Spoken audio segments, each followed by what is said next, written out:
All right, I've got my machine ready to go. This is my B740. Now, you guys know the first thing you do when you start putting a top together, right? The first thing you do is you sew the darts in. Now, this blouse has 6 darts, 2 in the back and 4 in the front. I'm only going to sew in the 2 bust darts.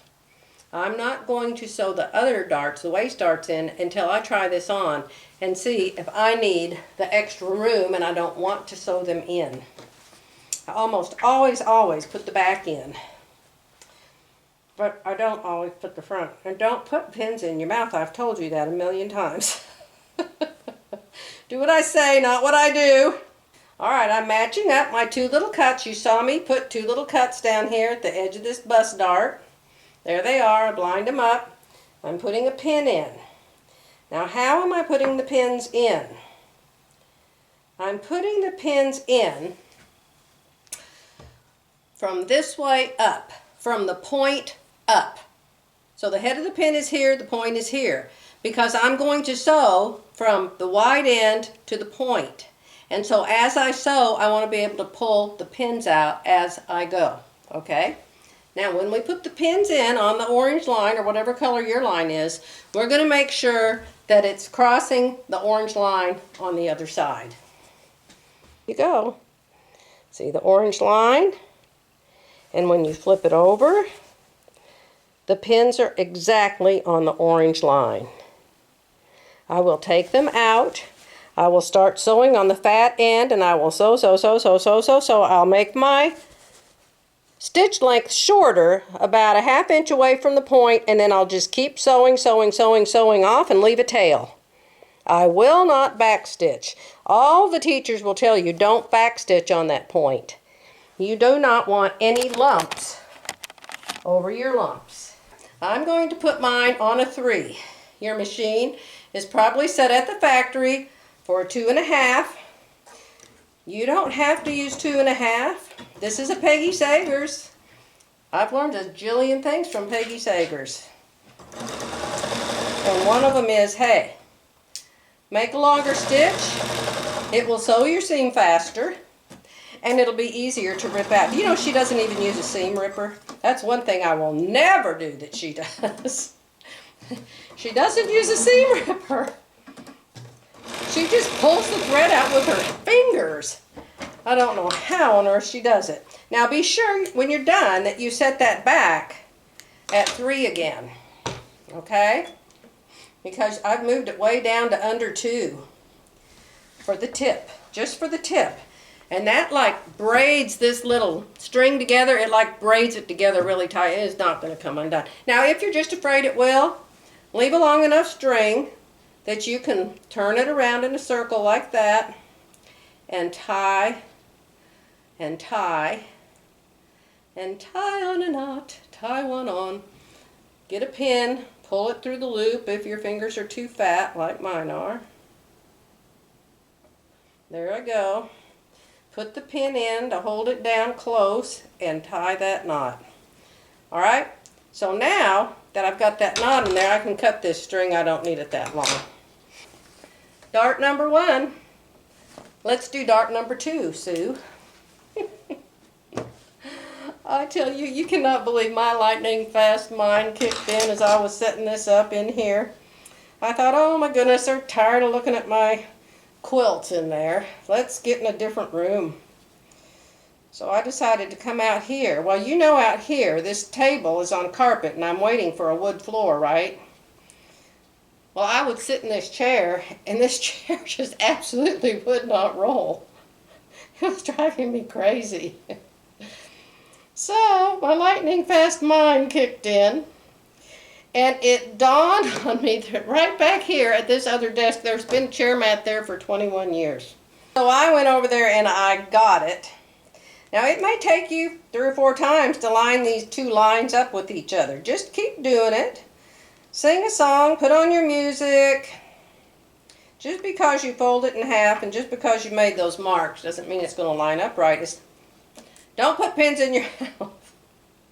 Especially if you're trying to make a video and show everybody how smart you are. And then they find out you're just normal, average, every day. Yeah, if it's worth doing, it's worth doing right, my mother said. And my typing and shorthand teacher, when I was in high school, the first day you went to class, she said there's 2 grades in this class. There's an A and there's an F, and there's nothing in between. Because she said when you're a secretary, and it was no insult back then, and I think it's insane that it ever was. Nothing wrong with being a secretary. I think it's the most important job there is after being a mother, you know. So anyway, she said, if it isn't right, it's wrong. And they didn't have computers then. You had a typewriter. And you had to make things with carbon paper. You guys remember, I know, you ladies, a lot of you are my age, and you remember, you had carbon paper sheets. And they were dark and inky and nasty. And so if you had to have 3 copies of something, you had to put 3 pieces of carbon paper. And if you made a mistake, guess what? You had 3 pieces of carbon paper. That means you had 4 pieces of paper you had to erase and correct. So you learned. Do it right to start with.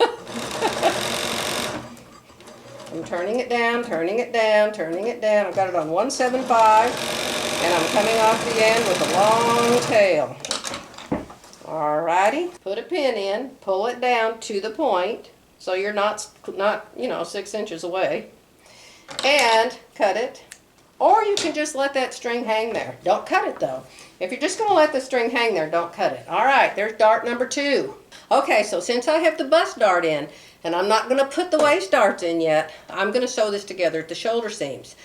Now, you have noticed, those of you who know me, you've known me forever, you have said, well, you have a low shoulder, Joy, and I didn't see you do a single correction for that low shoulder. So you really screwed up.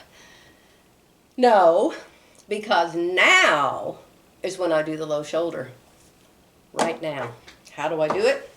I take the garment, I figure out what one goes on my right side. Well, this one has a bust dart over there, so that's my left. Where's my other one with my other bust dart? Oh, it's over here. So here's the other one. Its bust dart is on the right. Okay?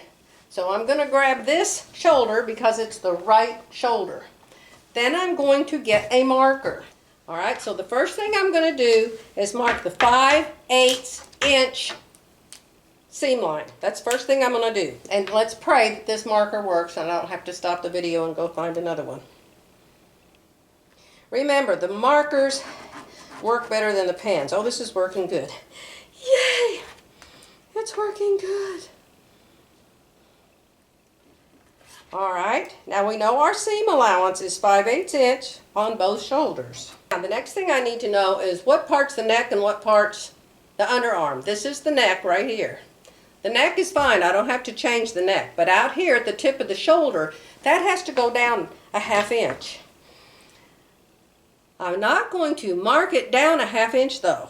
I'm only going to mark it down a 1/4 inch. And I don't even know if this is proper math, you know me in numbers, but I only mark it down a 1/4 inch. Then I figure if I got the front and the back and I'm sewing them both together and I'm going down 1/4 inch on both of them, I figure a 1/4 and a 1/4 equals a 1/2. Okay? Now I have read you need to go down a 1/2 inch or however far you are. It just doesn't work out for me. Going down a 1/4 inch on both of them, as you go sewing them together, that makes it come out right for me, okay? If you think, oh, well, that doesn't make any sense, that's crazy, you do it how you want to do it, okay? I'm going to come down a 1/4 inch, and I will show you this in the camera.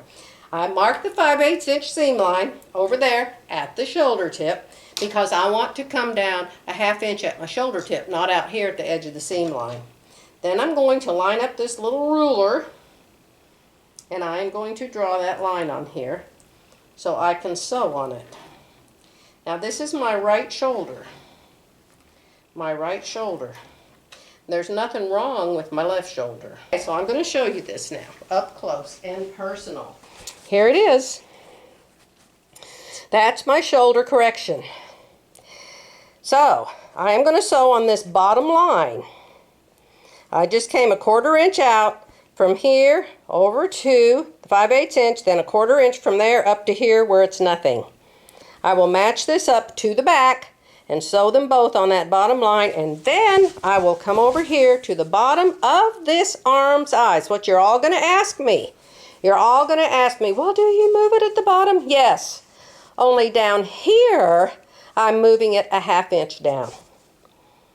I'm going to just do really, really narrow, narrow, narrow, narrow, narrow, and come out here. I'll draw it for you. All right, so we're going to come in 5/8 inch. We're going to go down a 1/2 inch. And that's perfect. Now this isn't very dark, but I think you can see it. I've done this so many times, I can just eyeball this. All right, this is the underarm. Up here's where I'm going to sew the shoulder deeper. Then down here, I'm going to lower it a 1/2 inch, not a 1/4. I have to do a 1/2 down here, and I just draw it like that. And then I will just trim that out of there. Only on the right side. Only on the right side. I am going to pin it together at the shoulders. Be sure you get your right side of your back on the right side of your front. I have sewn them on wrong. I'm really good at doing things crazy. Especially when I'm trying to make a video and talk about it. Boy, I'll really mess it up then. All right. So what this does is it lifts this side of the blouse up so the bust dart comes out right. If I don't lift this up from my low shoulder, the bust dart will be hanging down below my boob. But lifting it up makes I don't have to move the bust dart. The bust dart's where the pattern put it. The bust dart's the same on both sides. Adjusting this shoulder lifts the bust dart on my low side. So, for all intents and purposes, people walk up and look at me, you know, they don't turn to their neighbor and say, something's wrong with her bust. You know, you don't want that happening. And as sure as two people start talking to each other and they're looking at me, you can't imagine what goes through my mind that I assume they're talking about. Have you seen that commercial where the lady said, I thought everybody was staring at me? I always think everybody's talking about me, so. Maybe that comes from being the boss and having 21 employees. And actually walking in on them many times and they actually were talking about me. One girl wasn't talking very nice about me one day. I walked out there, she didn't see me, and I just stood there and stared at her, and she was telling this other employee, oh my gosh, you just can't believe what she did, and I just stared at her. And in a minute or two, she noticed that the other girl she was talking to was like looking funny across the hall. And she turned and she saw me there. I think she about had a heart attack. This is my other shoulder. And I'm sewing 5/8 inch. One shoulder's deeper and one shoulder's 5/8 inch. Both shoulders are done. I'm going to put the side seams together and pin them up. Now your bust dart, if you cut it out right, will just line up exactly perfect with your side seam. If it doesn't, you didn't cut it out right. And you need to just stop the truck. Take your pattern in there on the table, lay it on the table, and figure out why that bust dart's not behaving. If you need to, flatten everything out to where it lays flat. The bust dart, don't put pins in your mouth. The bust dart may end up kind of down there like that, but you want the bust dart to lay flat and even against the garment. The first few garments I made, I did not realize that. That was years ago. That was way back in 2009. And I didn't know that about the bust dart, and the book didn't say anything about it. In fact, I think this is one of the blouses I made back then. And I had to fix it. So I probably made this blouse 2 or 3 times. And I did the applique on it after I made the blouse. You don't want to do that either. Do your applique before you cut out your blouse, and you won't end up with these, you can see these funky creases up here by the applique. If you'll do the applique first and then cut out your top, you'll have a whole lot better luck. All right, 5/8 inch down this side seam on a 3.0. A 3.0, don't sew over pins.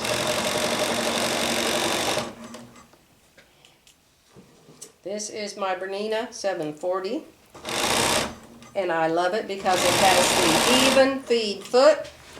I guess the Foffs have had the even feed foot forever and ever, but Bernina just came out with it a few years ago. Well, I don't know how many years ago. I know that I don't have it on my early machines, but I bought this machine just because of that. That was the only reason. 5/8 inch, 5/8 inch, 5/8 inch all the way down.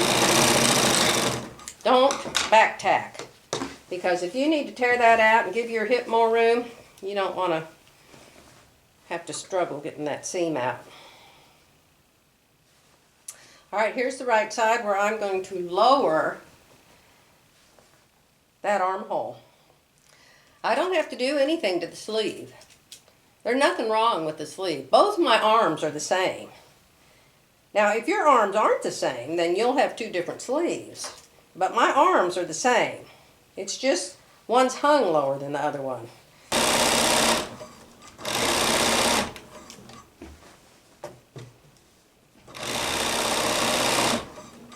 Yeah, Philly just bought the new. I think this is a 740. Terry has a 710. This is a 740. And I think Philly bought one called a 770. Because she wanted that, oh see, now I did what I told you not to and I backstitched there. She wanted the automatic quilting foot that keeps all your stitches the same size. It's fabulous. It's just fabulous. All right, here, I've almost got a blouse. Do you see here? I've almost got a blouse. Let's put it on. I'm putting it over a blouse, which is, you know, you have to. Nobody wants to see grannies naked. It's not a good look. All right, can you see here my facing? See my facing? So it's going to fold to the inside. This will all go to the inside. And then this will go like this. And then this will go in here like this. I have to go cut an interfacing for it. Now Peggy Sagers doesn't interface hers.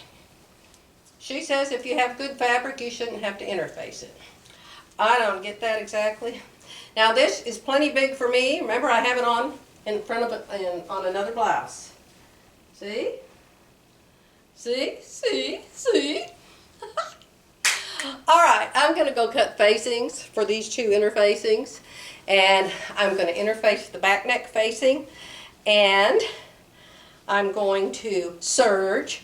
You don't have to have a serger. You can zigzag these seam allowances and cut them off. I did that for years and years and years when I was real poor, and I couldn't afford these fancy sewing machines. So you just zigzag it and trim it close to the zigzag. Okay? I'll be back. In case you haven't seen this before, my very favorite interfacing in the whole wide world is this one. It's from Palmer and Plesh, and it's called Perfect Fuse Sheer. They have Perfect Fuse Sheer, Perfect Fuse Light, Perfect Fuse Medium, Perfect Fuse whatever. But this is the one I like the best. I have light and I have this, and I use this until I run out, and then I'll use the light until I get more of this. All right, so this is the back facing. I cut it on the fold, just like I did the back neck facing and material. I cut this on the fold. I will iron this to the back neck facing, and this is the two front facings right here. See, same shape as the blouse, one for each side. Okay, in case I've got some really newbies out there, I'm going to go iron this on to the inside of that blouse, and then I'll be back. Just in case you've never made a blouse before and this is your first time, let me show you what I've done. You see here how the facing is folded to the inside? That's just very, very temporary. I fold it to the inside so I can make sure I'm folding the back neck. So I can make sure I'm putting the back neck on the right direction. I sew it on upside down all the time. So if I just go ahead and fold the front facings to the inside, then I can make sure this curve is going the right way and it doesn't end up going this way. All right? So all I've done is I've gotten a press cloth. What's a press cloth? A press cloth is either a piece of silk organza or a piece of cotton. You could use a piece of this, but something that you put over what you're fixing to iron. You don't ever, ever, ever want to iron over an interfacing unless you have a press cloth on it. Much better to ruin the press cloth than to ruin your iron. However, the press cloth will really be ruined. The iron won't be. You can clean it off the iron. So take your choice. But a lot of times you need a press cloth. A press cloth, sometimes you have to get it damp and you can put it over something and it will iron a lot better. And here you can see how I've got the interfacing on that. Now, when we sew it, we are going to fold it right sides together. We're going to fold it right sides together and we're going to sew it that way. Then we're going to flip it to the inside. Can you see how it's going to work? It's just awesome. Okay, so we're going to fold. What do I do with my, this is the back neck facing. It has interfacing on it, you can see. And we're going to sew it, putting these to the inside again so I make sure I don't sew it upside down. I'm really, really good at doing that. It's one of my best tricks. All right. I'm going to sew that 5/8 inch. I'm going to sew this 5/8 inch. And then I'm going to go ahead and sew the facing in. There's no collar. There's nothing else that has to be sewn on. You can't put the buttons and buttonholes in until the facing's done. And a lot of times I do the buttons and buttonholes before I even put the sleeves in. If you know the garment's going to fit you and you can just sew it together, you can just do the steps. A lot of times I do the sleeves first. The sleeves are laying there, but a lot of times I go ahead and sew the sleeves up and hem them and crimp them and everything before I even touch the blouse. I do. Alrighty, we're pinned together up here. So I'm going to sew that together. Let me move the camera back down. Alright, let's sew the back neck facing to the front neck facing on 3. Do I sew over pins? Sometimes. You're supposed to take them out. Back, stitch.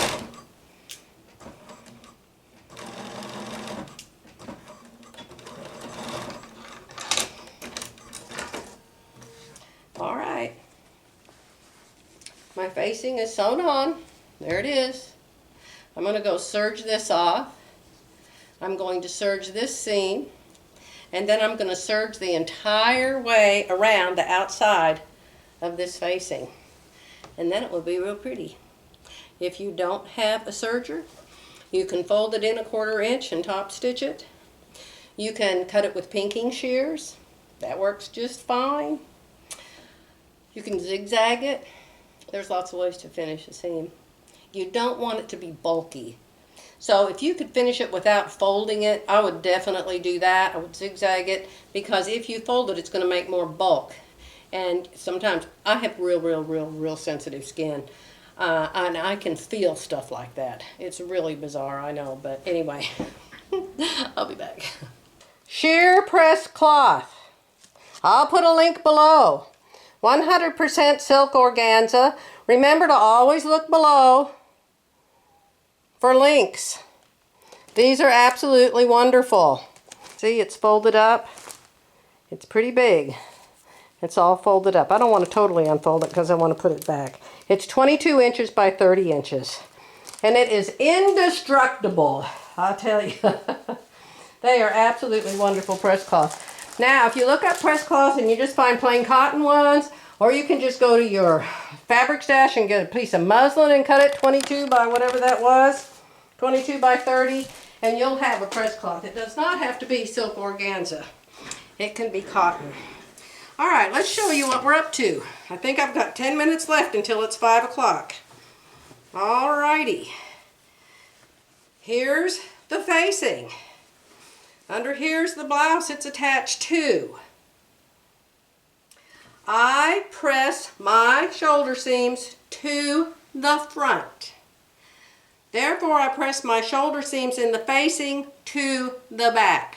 I have them pressed the opposite way right now, but and I'm going to have to leave them that way.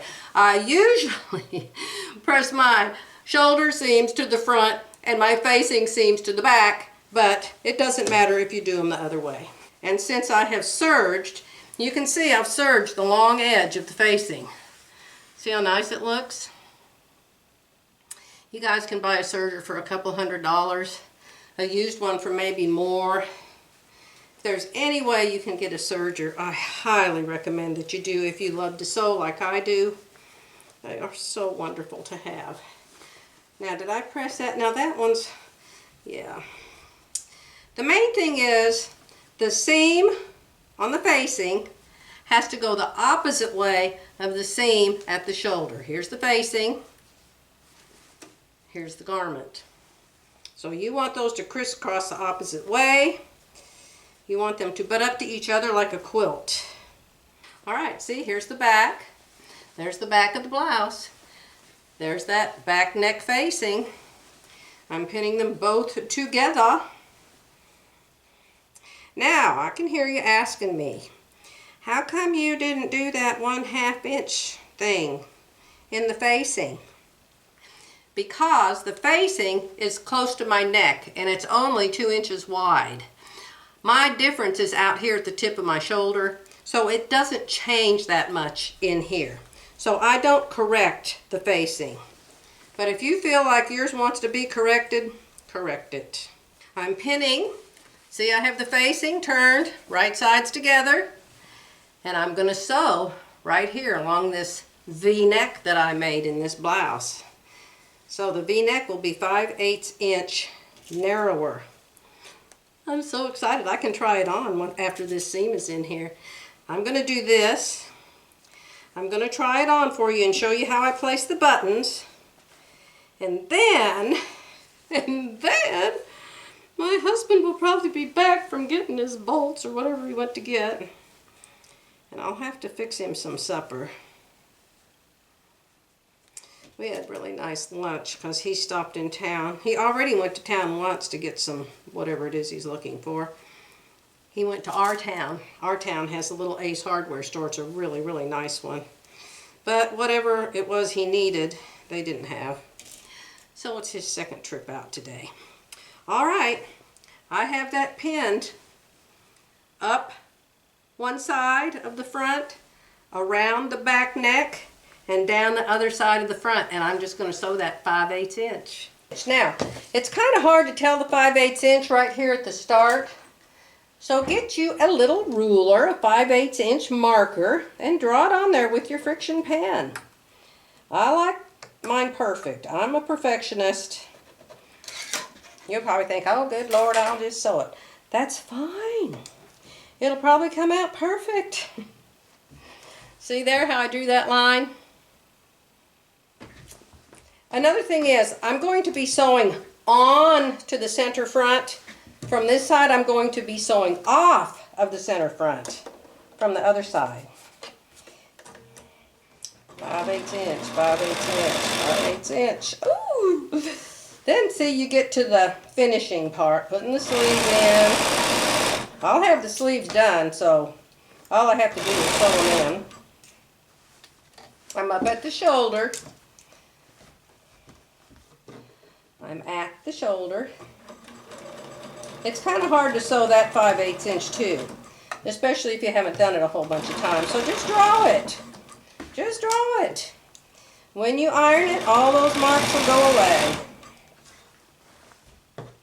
See?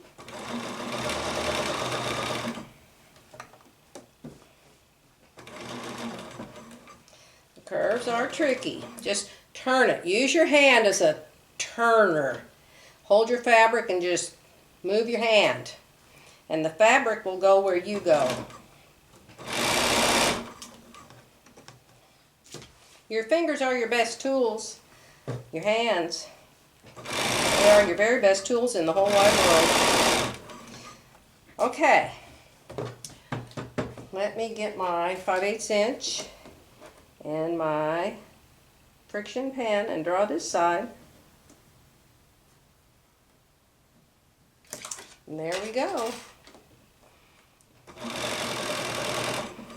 See, you don't have to sew the facing on.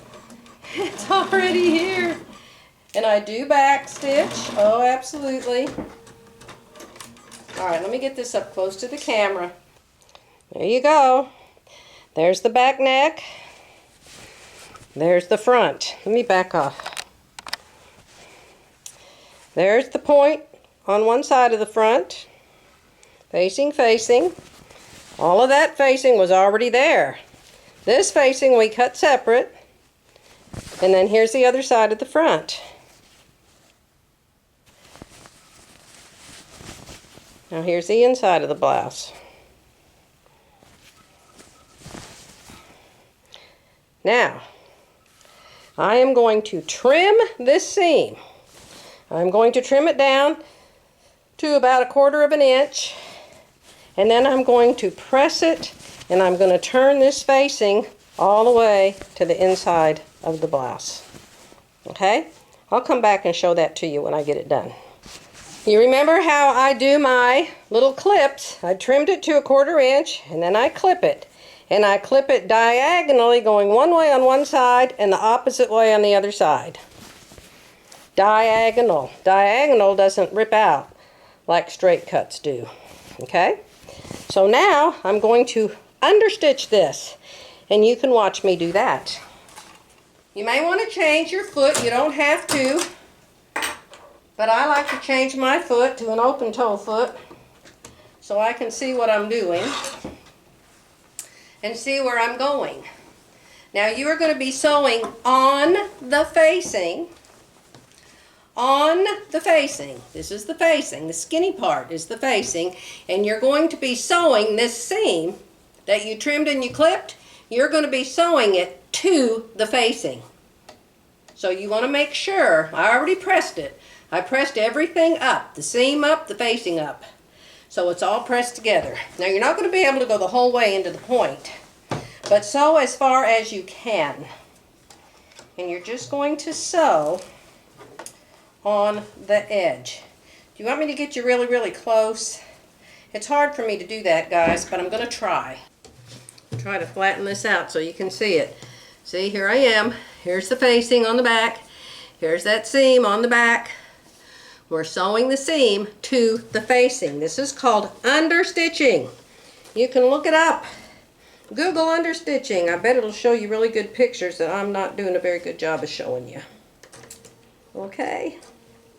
I'm going to sew close. And I like to sew a zigzag. I don't think I have ever seen anybody do a zigzag but me. I don't know why. I just like to do a zigzag. I have it on 2.5 width and 3.6 wide. Be sure, feel with your fingers are your best tools. Be sure this underneath seam line is sewing to the facing. It makes your facing go to the inside and stay to the inside. That's why we do this. Why do I have a funny thread there? Threads. Yes, we always have lots of threads everywhere. Cut your threads as you go, as you go. Nothing's more annoying than to wear your garment and have threads hanging from it.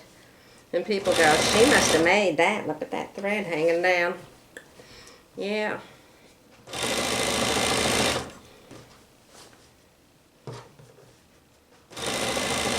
I'm pulling this apart. I'm going like this. Where's my hands? I'm going like this. Pulling it like this. Not real hard, but gently, so that seam opens up. And everything stays very flat. Which is very nice. And because I've got all those clips in there, where it needs to spread out, it will. The facing's already spread out. Well, that's not a problem. All right, I'm to the other point, so I'm not going to be able to go much further. I'm going to go back on a single stitch. I'm going to back up, go forward, and cut. And I will come show you this. Maybe you can already see it since I have you so close up. Look there, there's the inside. Does it show? That's the inside. This is the facing. It's coming to the inside. It is coming to the inside to stay forever. Forever and ever. There's the point. This is the front of my blouse right here where the buttons and the buttonholes are going to go. It has a facing on it now for the buttons and the buttonholes. That's the bottom of the V-neck. This is the shoulder seam. This is the back. The back will go inside too. We'll make it go in there with an iron. See, there it is. And then the other side is the same way. Awesome. If you want your clothes to look like you didn't make them, do this stuff to them. Take the time. Enjoy the journey. I'll be back. This is the actual first try-on of my new blouse. The SureFit Designs blouse that you watched me make. So I'm getting in my triple mirror here and I'm checking the back. Oh my gosh, the back looks amazing. Amazing. Do you remember all those funky wrinkles I had in the back? Look, they are completely gone. Round back is in there, the sway back is in there, and there's no wrinkles. No wrinkles. There's no wrinkles here. When I get the sleeve in, this will look fine right here. This isn't extra wrinkles, that just needs a sleeve. So while I'm trying this on, and before the sleeve is in, I'm going to do the buttons and the buttonholes. So how do you figure out where your buttons go? The first button goes right here in the middle of your two lumps, bumps, busts. I'm tired. So right there is where the first button always goes, so it doesn't gape. You know, you want to hold that together so everybody's not seeing your bra when you stand sideways. So that's always the first button. That's the only button you've got to know. You don't have to know any more of them. You might want to determine how low you want to go and no lower. I want to go to about right there and no lower. I'll have an inch hem. I'll have an inch hem. So between this, and this could be an inch up, an inch down, between this button and this button, there'll be two more buttons, and then there'll be a button up here. Now, to evenly space the button area, you need to have one of these little gadgets. I can't remember what it's called, but it's wonderful. So you line it up with your bust pin, and then you spread it out until it goes to all the way to the top and all the way to that bottom pin. And then I will have 5 spaces marked in these little notches here. 5 spaces. This is super wonderful and it makes it so easy. So easy. I'll put a link below. Alright, that's it for right now. Of course, just in a microsecond I'll be back for you. I don't know what y'all think, but I think since this has white dots, it should have white buttons. Now remember I told you I make my button extension 5/8 inch. I can use a 5/8 inch button there, or I can use a 1/2 inch button there. I would not do a bigger than 5/8 or a smaller than a 1/2.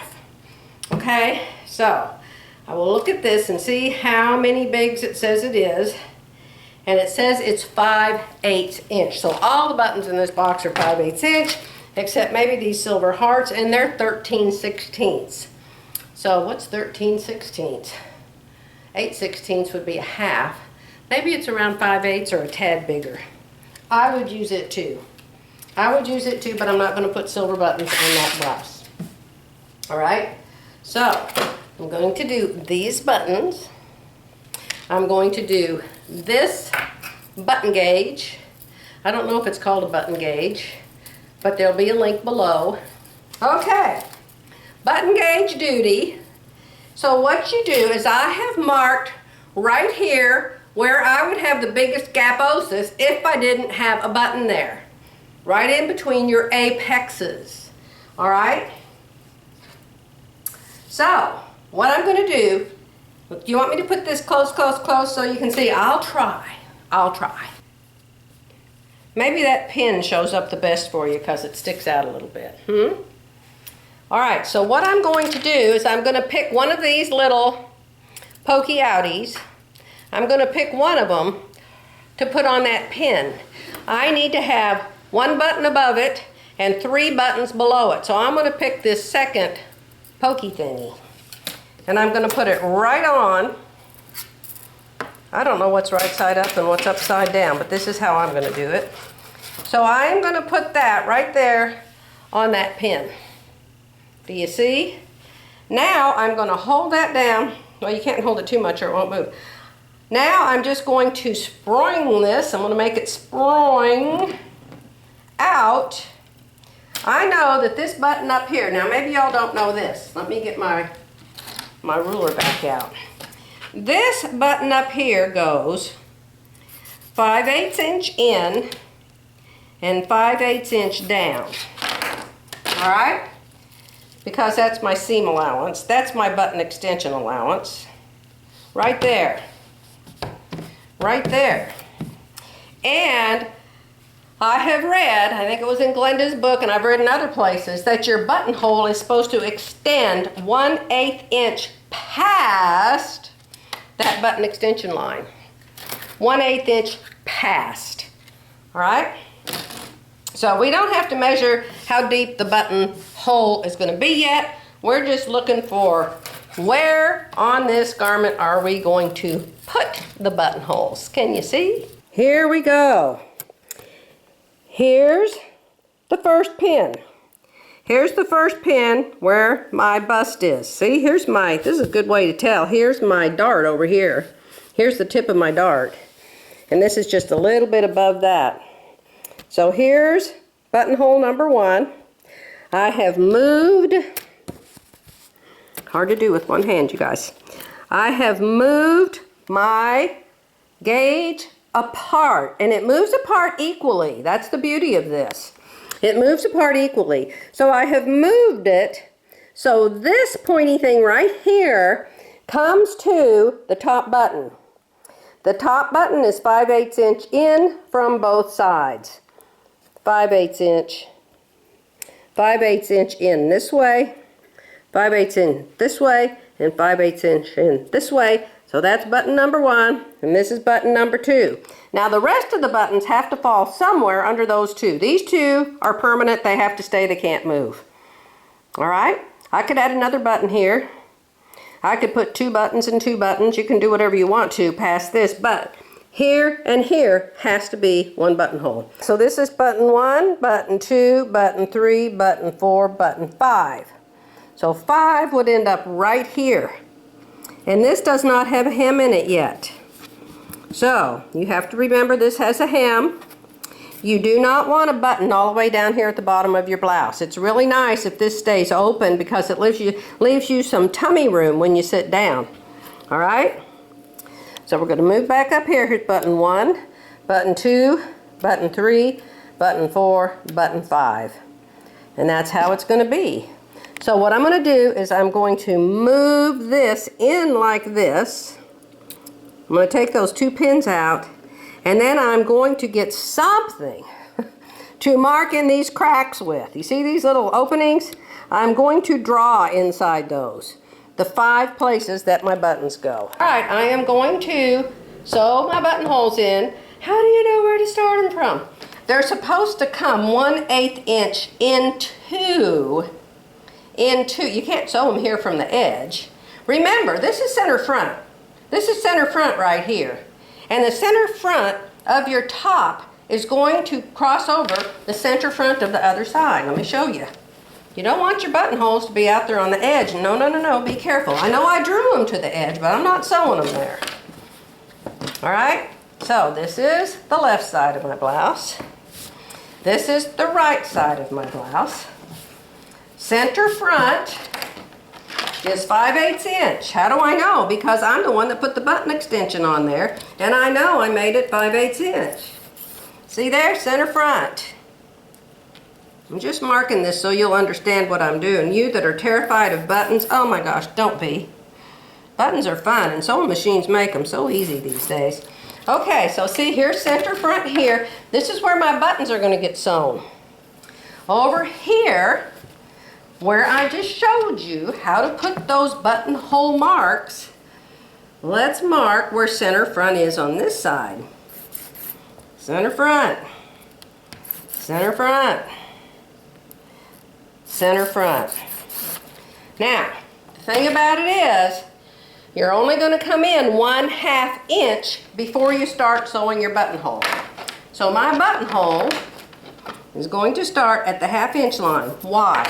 Because your buttonhole is supposed to jump over the buttonhole extension by 1/8 inch. All right? Most of the buttonhole is going to be back here on the blouse. Back here. That's why you've got that facing back there. So most of your buttonhole is going to be back here on your blouse past center front. Because when this hooks up with the button, you want center fronts to lock together. Okay? You want to button it and pull it tight, and then center fronts should be one on top of the other when you put these buttons in there. So remember, you never, never, never, never make your buttonholes from the edge. You make them from wherever your button extension is and come past it about 1/8 inch. So I usually start my buttonholes, and there's usually a mark on your machine foot plate at 1/2 inch to start your buttonholes, okay? Now, how long do I sew my buttonhole? You sew your buttonhole as long as it needs to be to wrap around this button, okay? So what you do is you take a scrap piece of your fabric. I'm getting ready to go out to my B740 where I started making this blouse. I wanted to show you my scrap. My scrap is on center fold. Here's the fold. I have ironed the interfacing in there, folded it in half, and I have marked the 1/2 inch mark. Okay, so you want to see how my B740 makes a buttonhole? It's really cool. Ta-da! You'd think with 3 styluses you could keep track of at least 2 of them, wouldn't you? All right, stylus found from my other B740. Stylus is to this machine. I'll find it later. All right, we're going to click on that buttonhole thing right there. Then you have to have a button. Now, the button rule is, whenever you have a certain amount of buttons, you will lose 1 or 2 of them. So always buy more buttons than you need, because that's the button rule. They are trained at the factory to run away and hide the minute you pull them off the card. All right. Wish you could train people like that. Okie dokie. Pick a buttonhole, any buttonhole. I am going to pick buttonhole number 51. 51. There it is right there, 51. Now I'm going to hit the eye. Now what we're going to do is put a little bit more room to put that buttonhole into. And I'm never sure which knob does that, but we're going to try this one. Yeah, we're going to go up to 0.8. We changed that 0.6 to 0.8. I'm not real sure why we do that. I just know you're supposed to. Okay? Now, we're going to go back to our buttonhole again. And we're going to come to 16, which is the length of our buttonhole. And this little round yellow circle comes up. And that little round yellow circle is for you to stick your button on. And since I make the same size button on every shirt, let's see which one makes the button bigger. Look here. See how that circle got bigger for the button? I'm going to go down and make it small again. I like my buttonholes tight. I don't like baggy buttonholes. As long as I can get the button in it, I'm happy. Okay, so now we're going to hit the little X, and we have our button set up. So now we're going to put on our buttonhole foot. This is mine. It has this magic eye on it. And I have to make sure I've got a big enough foot plate for it. I hope I have a big enough foot plate for it. You know what? I better change my foot plate. I have one that has a single hole, and I have one that has a wide hole, and I have this that has the medium hole. So I'm going to put the biggest hole back on, just in case. Just in case my buttonhole says, oh my goodness, this isn't the right hole. Always, always, always, always do a test. Promise you, you want to do a test. All right, let's put the foot down. And let's pick one of our lines. I'm going to line this up with a 1/2 inch. Now there is a line right here going across this foot plate, right there. And I usually line my buttonholes up with that. So that's what I'm going to do today. I'm going to line it up with that, and then I'm going to see if that comes out at the 1/2 inch. We'll see. All right, so now we're going to push go. We're going to push go. Right here is the go button. And there it goes. Is that awesome or what? Is that awesome or what, I ask you? Cut. Ta-da! There it is. There's my buttonhole. There it is, my friends. Now, I have this little razor blade thing you stab your buttonhole with, but I don't have it right now. So I'll tell you a trick. You guys probably taught me this trick, but if you will put a pin, I think Philly actually did, if you will put a pin at the end of your buttonhole before you stick this in there, you cannot cut too far. Alright, so there's my buttonhole. Here's my button. I'm going to see if I like that buttonhole. There we go. Now, as far as I'm concerned, that buttonhole's too big. So I am going to make another test buttonhole that's smaller. Peggy Sagers always makes her buttonholes vertical. I don't like my buttonholes vertical. And if you'll look at her blouses when she has them on the mannequin or when she has them on herself, the bottom front of her blouse is never straight because the buttonholes allow the blouse to ride up and down on itself. And so the bottom is always crooked. It's always crooked. One part hangs down lower than the other. It drives me crazy. I don't like it. So I make my buttonholes horizontal. And if the world gets upset about it, well, they get upset about everything else, they might as well get upset about that. Okay? So I'm going to put my pin. I'm going to cut this. And I'm going to see if this buttonhole's any smaller than that buttonhole. It is. It's a little bit smaller. I'm going to stick my button in. I still think it's too big.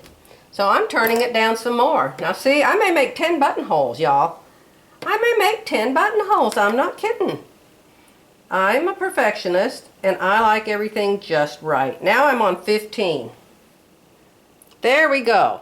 All right, now what I'm having to do is push a little bit. Instead of it just falling through, I'm having to push it through. That's how I like my buttonhole. All right? I'm pushing it through. And then it's going to pull to the edge here, and so it's going to overlap center front just a tad. That's how it's supposed to do. I'm going to get my blouse. Here it is. It's all set up for buttons. All set up for buttons. I'm going to put one here. I cannot see what y'all can see. I'm going to put a button here, and here, and here, and here, and here. That's where I'm going to put all my buttons. Alrighty. I always start at the bottom. Just in case there's going to be a flub up and something's going to go wrong. I always start with the bottom buttonhole, never the top. Never at the apex. If there's going to be a boo-boo and I have to fix it, I want it to be at the bottom. What could happen? Oh, dear Lord, a million things can happen with the sewing machine. The electricity could go off, and I'm lining that purple line up with the center of the foot, and I'm lining the edge of my front with that line that they put on that plate. Hold this in and go.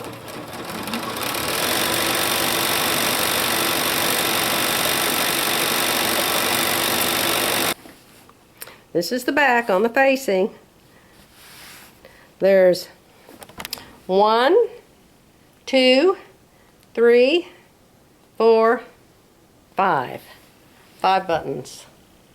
That's on the facing side. That's why we have a facing. And this is on the front.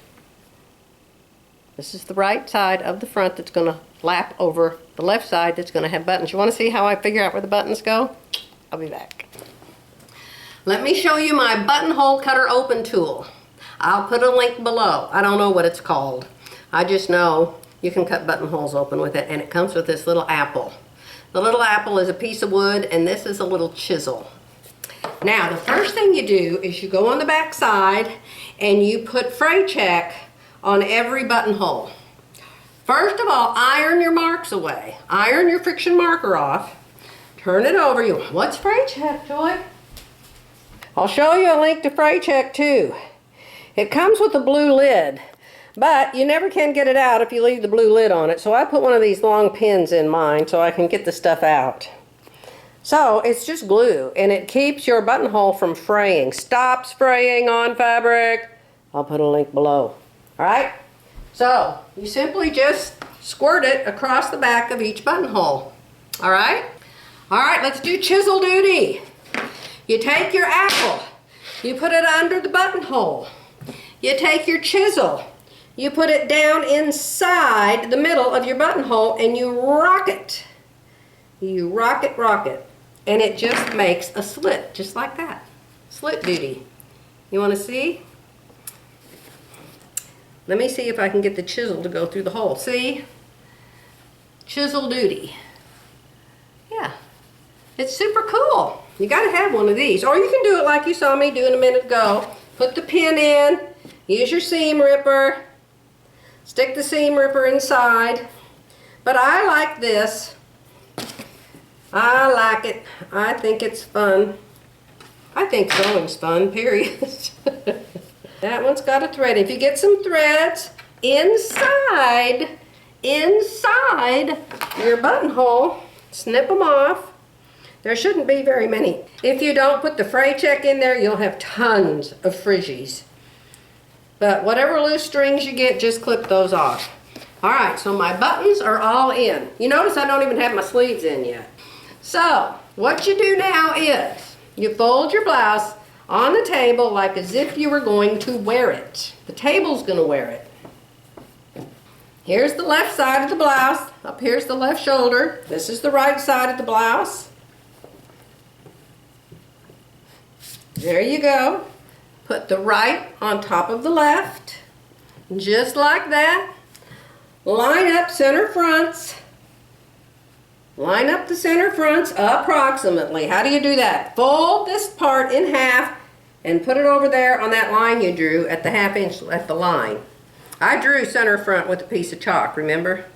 It doesn't have to be perfect, but you don't want it to be too far and you don't want it to be off. Line up the bottoms. Line up the bottoms so they are exactly straight with each other. Don't line it up here at the top. Ignore the top. Line it up at the hem part.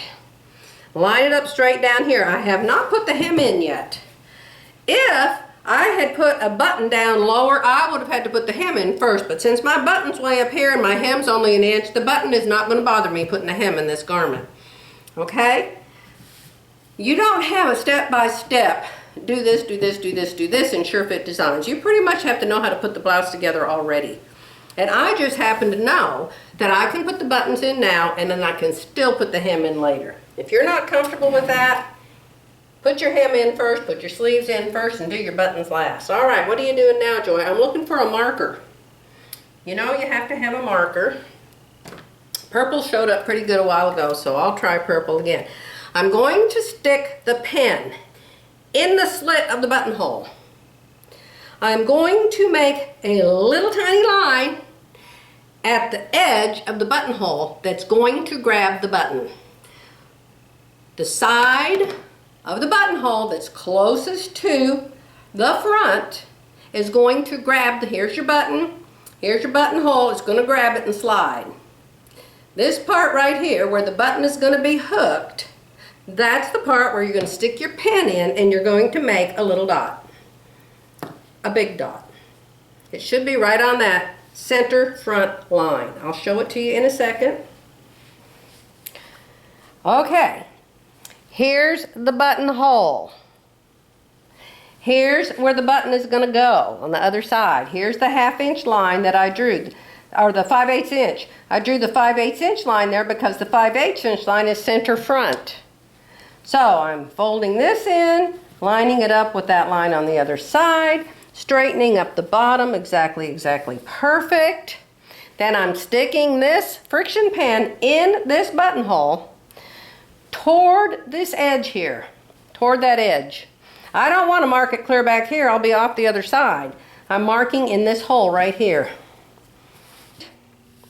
Now let me tell you what you do if you use pins for this. Let me use some pins for it. Before you can use pins for it, you've got to have some pins. This works good too. Alright, so I'm going to put a pin right there.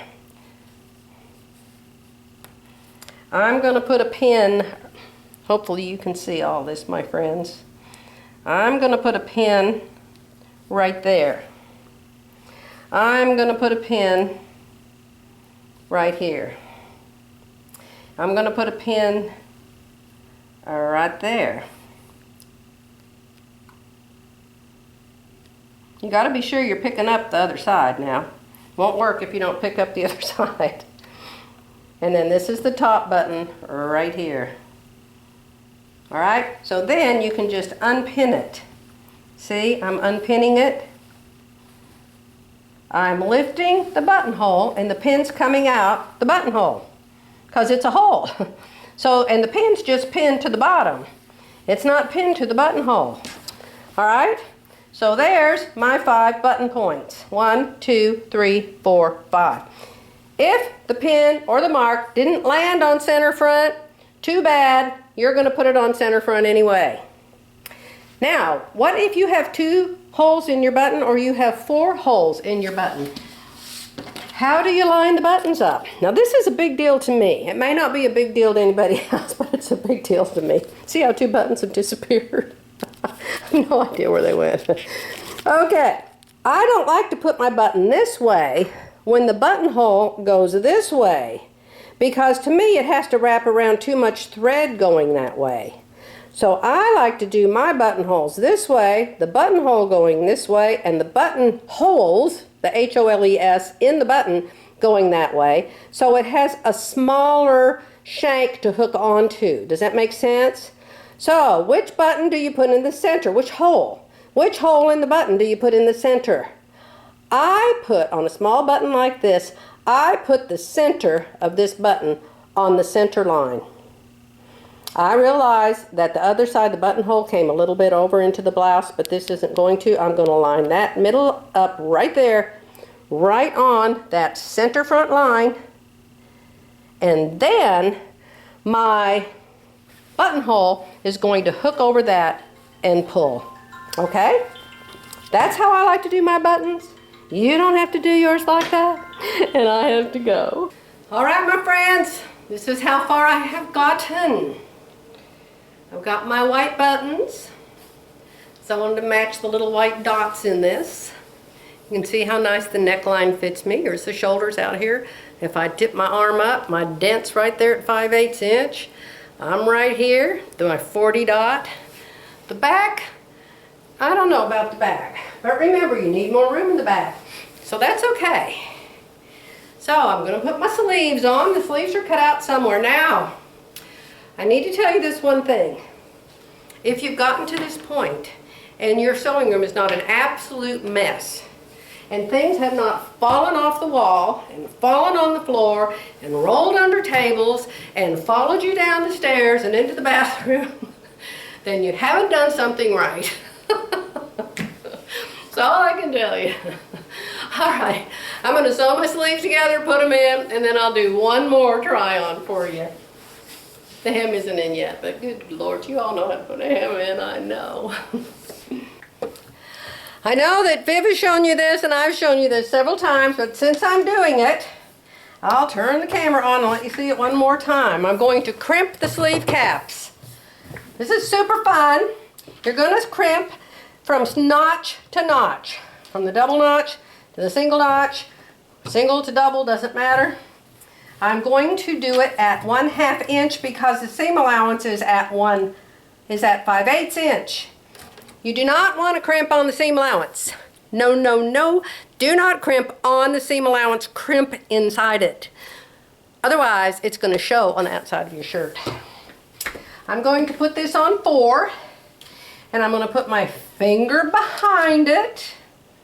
Now, just watch my thumb, my fingers. Remember, your hands are your best tools, ladies. Your hands are your best tools. So watch this hand, and watch this hand. I don't have any more hands. What am I looking at? I'm not looking at the needle. I'm not looking at my fingers. I'm not looking at my thumb. I am looking right here, right here. This is where my eyeballs are. Right here on this 1/2 inch mark and this piece of fabric. This thumb is driving it onto that line right there. I'm holding it so it goes right on that line. My eyes are right here.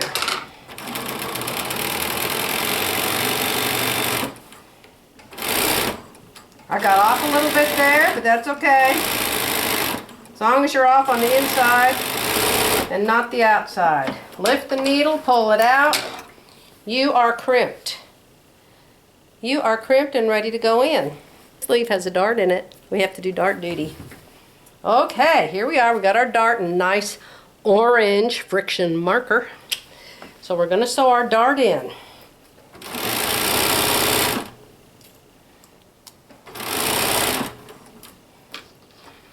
Sewing from the big end, off the point, coming back down, locking my stitch, cutting it off.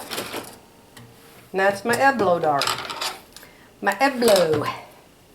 I know it's elbow. Alright, so we're going to make that go down. Now your 2 side seams should line up once you put the elbow dart in. This is going to be so nice. I just love having a new blouse, don't you?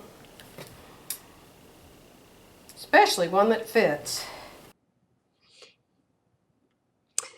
Here I just got a little bit chatty, so I decided to just tell you I'm sewing the side seams of the sleeves after the little elbow dart was put in.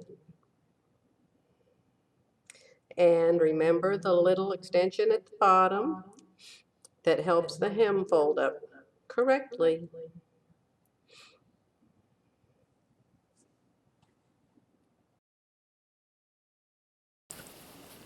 All right, your hem folds up in like that. I'm just going to pin it up and I'm going to pull this sleeve up and take a picture of myself, and then I think I'm going to go fix supper because Jerry's on his way home from the doctor. All right, I'll just pull it up and show it to you real fast.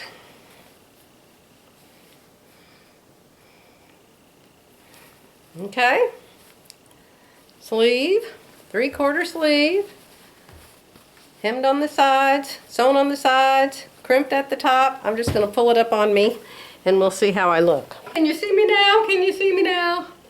All right, let me see.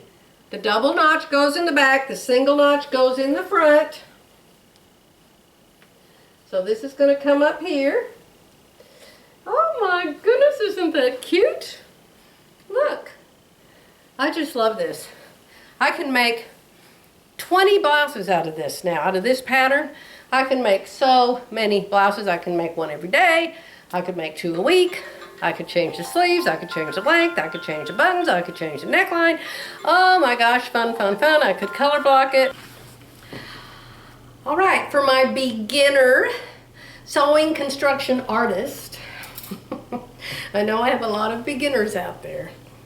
And I've shown this before back in some ancient video, but I've got so many videos, I don't even know where to tell you to go look for it. So I'm just going to show you. Still finishing my Sure Fit Designs blouse. and I'm on the hem.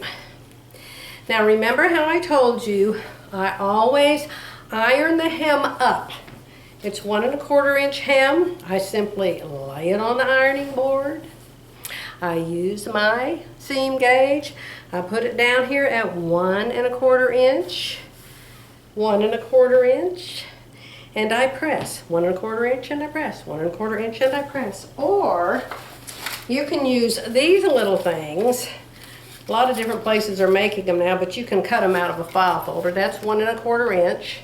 And this thing just gets in my way on this.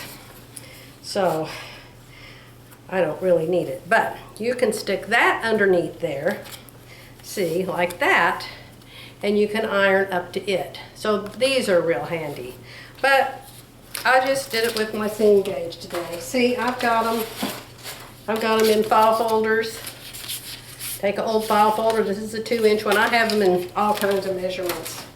All right, so the main thing is you iron it up before you serge it. Because when you serge things, you don't serge them perfectly straight. So you want to make sure this hem is straight before you serge it. So I'm going to go to my serger. I'm going to open this up and I'm going to serge it. I'm not going to have the facing inside. I'm opening the facing out and I'm going to serge it straight with the facing out, okay? So I'm going to go serge the whole bottom of this hem, and then I'm going to show you how I finish the 2 front bottom points where the 2 fronts cross over each other, okay? All right, I'm going to my serger.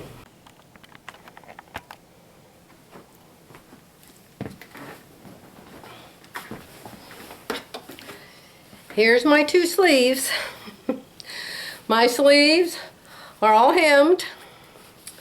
They're hemmed, they're sewn up, and they're crimped, and they're still not in the blouse. I told you I would put my sleeves in last.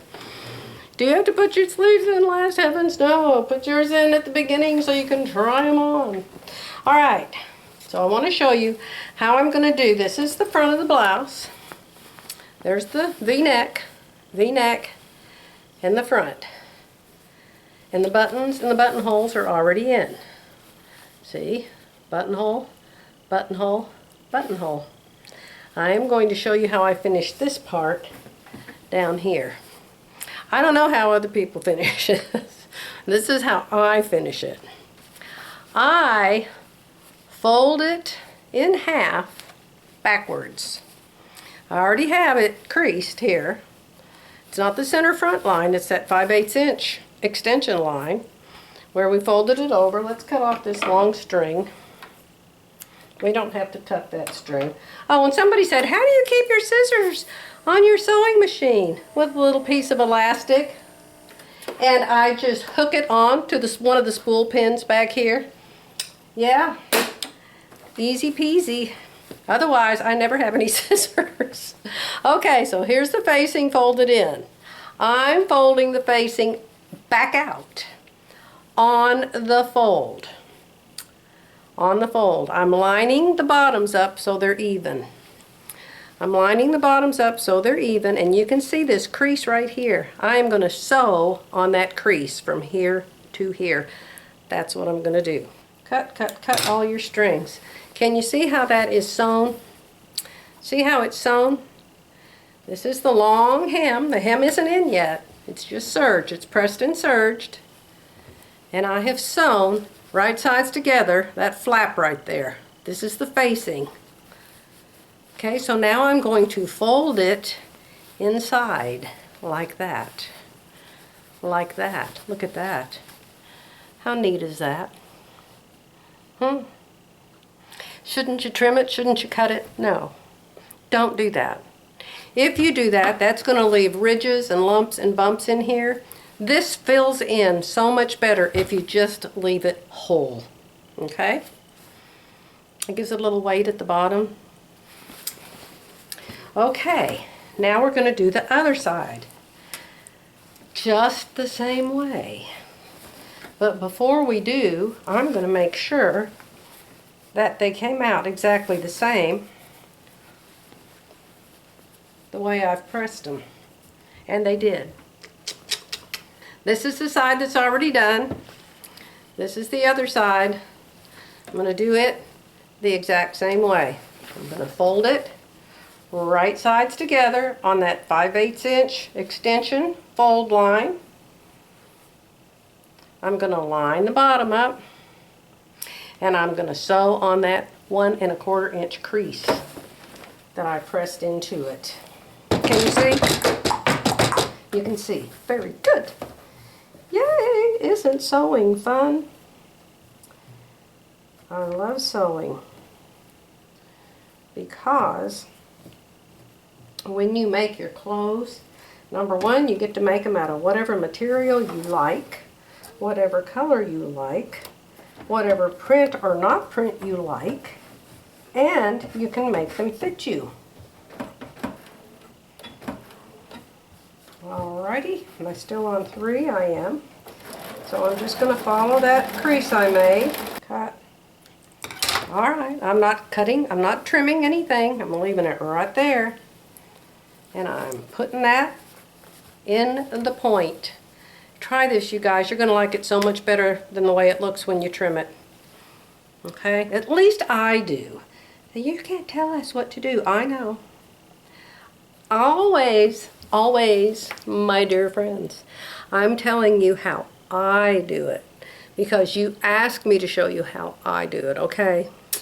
I am very well aware of that. Alrighty, so here we are. We've got one side. We have the right side going over the left side. See? See, see, see? Only that's the left going over the right. The right goes over the left. And there we are. Here's all the buttons. My 5 buttons are on, my 5 buttonholes are in. Now all I'm going to do is go press this again, and then I'm just going to sew the hem on, and then I'm going to put the sleeves in. You want to see me put the sleeves in? I'll come back and show you that. I'm going to sew the hem on the right side of the blouse, but I'm not going to sew it until I figure out where to sew it. So I'm lining up my hem on the back of the blouse where I want my needle to sew it at. And I want it to be about, I want to use that as my guide. And I'm going to move my needle over 1 notch. Now this stuff is called washi tape, W-A-S-H-I. I don't know who named it that. I don't know who invented it or why. But it comes in all different colors. And it comes off real easy. And it's skinny. And it's really nice to use, especially on your cover stitch machine, because you never know where your edge is. So I'm going to line that up right there, because that's where I want that to sew. Let me check. Yes, it's sewing beautifully. Yay! I'm right on my mark. Right on my mark. Yay! I bet I'll wear this tomorrow. We need to go somewhere. No, really, I don't want to go anywhere. I just want to stay home. I like staying home. Maybe Jerry will take me out to lunch. We have a hamburger place in town that's pretty good.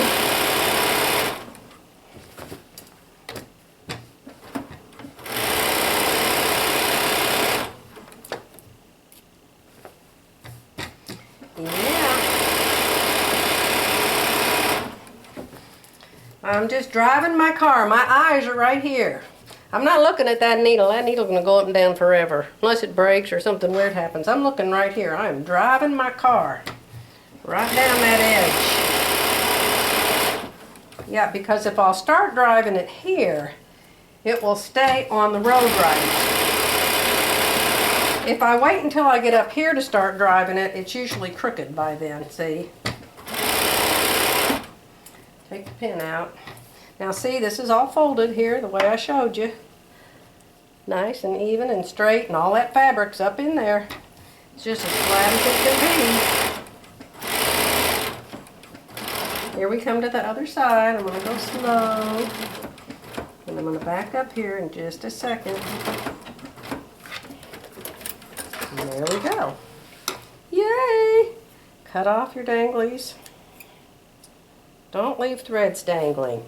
Dangling threads scream, I was made at home. See how nice it looks? It's not zigzagged, it's serged. It's all in. Here's the one bottom front. And here's the other bottom front. Be sure when you put your two together that the right side is not shorter than the left side. That can happen sometimes. If it does, shorten the left or lengthen the right, because the right needs to cover up the left on a girl.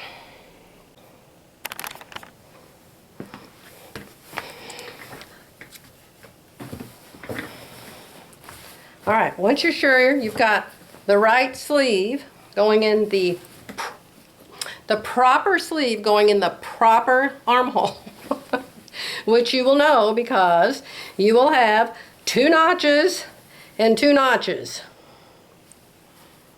You'll have 2 notches and 2 notches. And over here you'll have 1 notch and 1 notch. And your seams, if you press the blouse backwards and the armhole forwards, these seams will butt into each other. They'll be going opposite directions. And that's what you want, because then you won't have a lump underneath your arm. All right, so now we pin. We have crimped the sleeve. We hope it fits in this armhole. All right, pin the bottom underneath the arm, or under here, right here. This is where we are, under the arm. Now we're going to come up here to the top of the arm, up here, at the shoulder. There is a little cut, if you put it in the top center, right there, top center, there's a little cut, and then there's a shoulder seam. There's the shoulder seam, here's the neck, there's the facing for the neck. This is the top seam, and you're going to match up that little tiny clip with this top seam at the seam line. Don't just line it up anywhere. Line it up with this seam line, the thread where you sewed the seam in, right there. I don't leave serger tails where I'm going to sew over the area. Look at this, it fits like a dream. Fits like an absolute dream. I just love that crimp method of putting sleeves in. Alright, pull your threads forward. Cut them a little bit shorter. You may have to pull on that to shorten your sleeve if it doesn't fit in this hole. I usually don't do this in front of a camera. It makes it a little difficult. Okay, so we're going to pin. Where are we going to pin? We're going to pin on the 5/8 inch line, or the 3/8 inch line, or the 1/2 inch line, whatever your seam allowance is. That's where you're going to pin, and you're going to take a little bite. A little bite at the 5/8 inch. I mean, get approximately 5/8 inch. If you don't know exactly where it is, don't panic. Most people can tell where a 1/2 inch is and 5/8 inch is after they've sewn for a while. Okay, so now we're going to put our sleeve around the open arm. I'm sure your machine probably has an open arm, and this is what it's for. Wrap your sleeve around it. Put the gathered part of the sleeve down, because like I said, your feed dogs will help feed that. And I'm going to do this on a 3 in case I have to tear it out. We'll see how good I get this sleeve in the first time. I don't always get it in perfect the first time. Sometimes there's a crimp or a fold or a buckle. Don't sew over your pins. I have hit a pin once or twice in my life. Okay, make sure that your seam allowance is folded the way it's supposed to go, okay? I'm going to back stitch right there because that's under my arm. And I just want to make sure it stays. You've got your fingers. Your fingers are your very best tools, remember? These fingers underneath can feel if there's a lump or a bump or a fold or an issue. These fingers can help guide it so it's going straight. This is a circle, and so you've got to guide it. See, I can feel. There's more than just a crimp under there. There was a fold, so I straightened it out.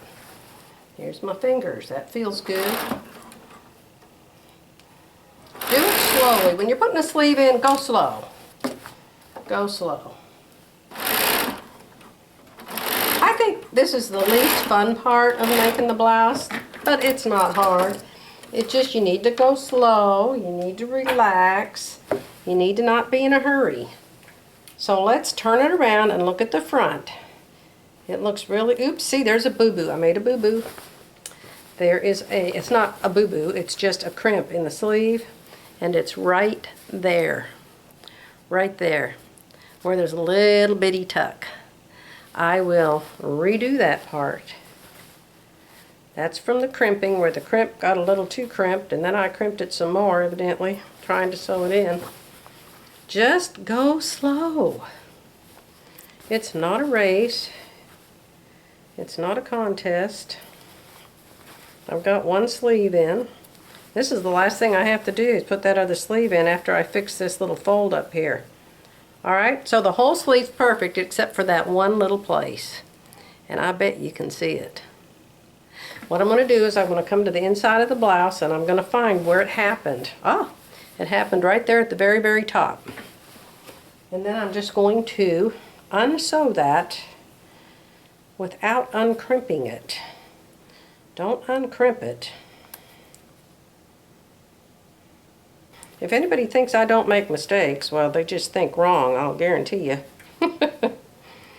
The reason my shirts look good, people think my shirts look good, it's because I fix everything that goes wrong. Don't put pins in your mouth, and don't talk with pins in your mouth. Yes, ma'am.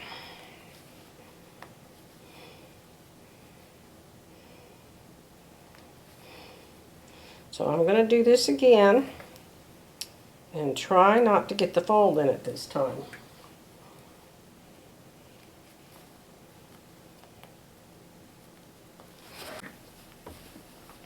Here is sleeve number 2.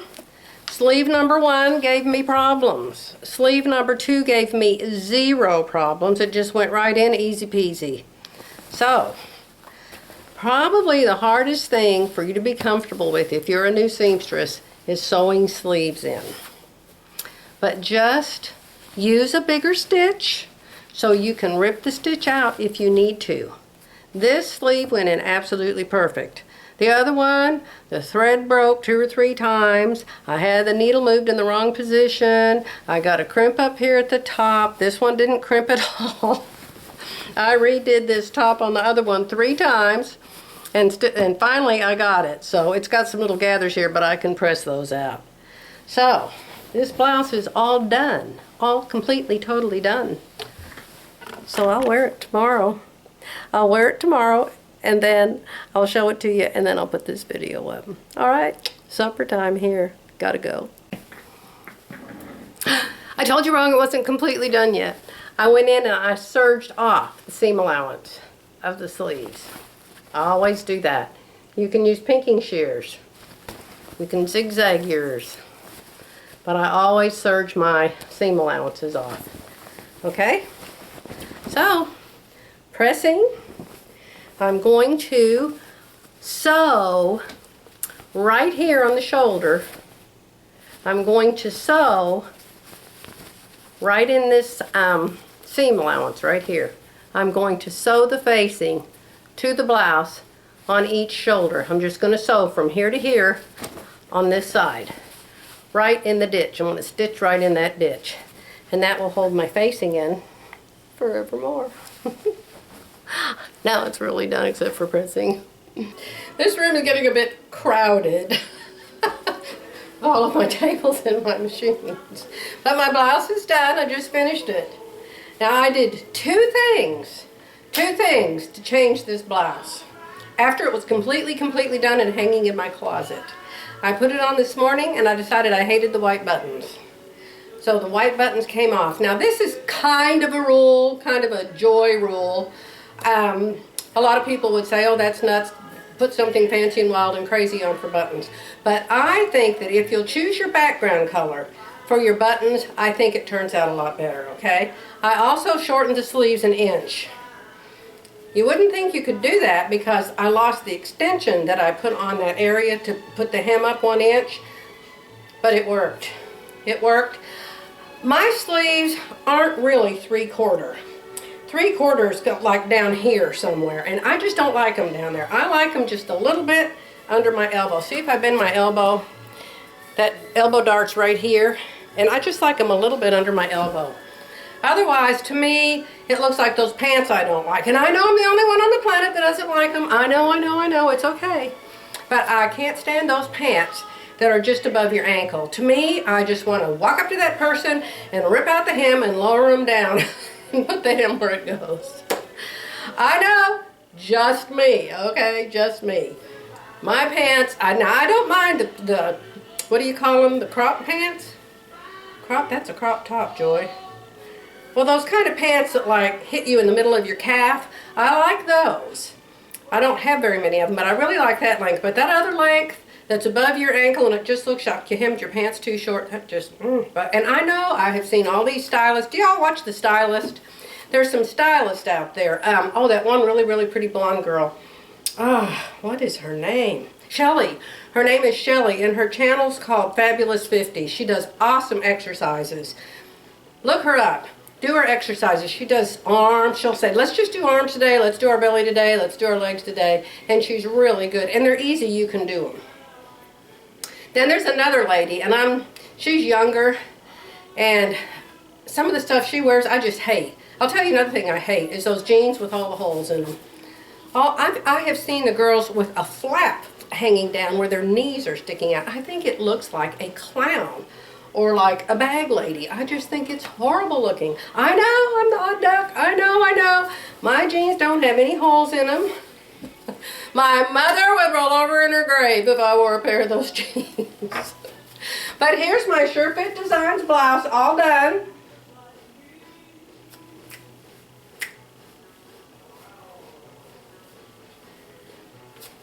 Can you hear my music? I looked up a song this morning. I met a girl at Lowe's the other day. Jerry and I were bringing in a bunch of his tools, and I didn't want him to think we were stealing them when we went back out. Anyway, we walked into Lowe's, and I walked up to this lady to tell her, hey, we brought these tools in, we're not stealing them, they're ours. And she had a name tag on named Tammy. And I said, oh, Tammy, I said, I named my daughter Tammy. She said, when was she born? And I said, 69. And she said, yeah, I was born in 64. She said, everybody named their daughters Tammy back then. And I said, because of Tammy and the Doctor? And she said, yes. So I went in there a while ago because I love that song, Tammy and the Doctor, by Debbie Reynolds. She was in the movie. And so I looked it up, and so she sang, the little thing came up, and she sang Tammy and the Doctor. And then the songs just keep on changing, and they're all from back then. But it just plays like a little part of it, and then it goes to the next song, a little part of that, and the next song, I have no idea what it's on, but it's on in there. So anyway, hence my wiggle.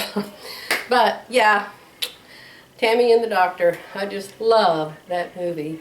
Tammy, Tammy, Tammy's in love. La la la la la. It's the cutest song. Google it. Google. Find the song, Tammy's in Love. Really cute. Golly, I'd love to watch the movie if I could find it. Alright, blue blouse done. Sure Fit Design Sew Along officially over. I'll be back soon. Bye.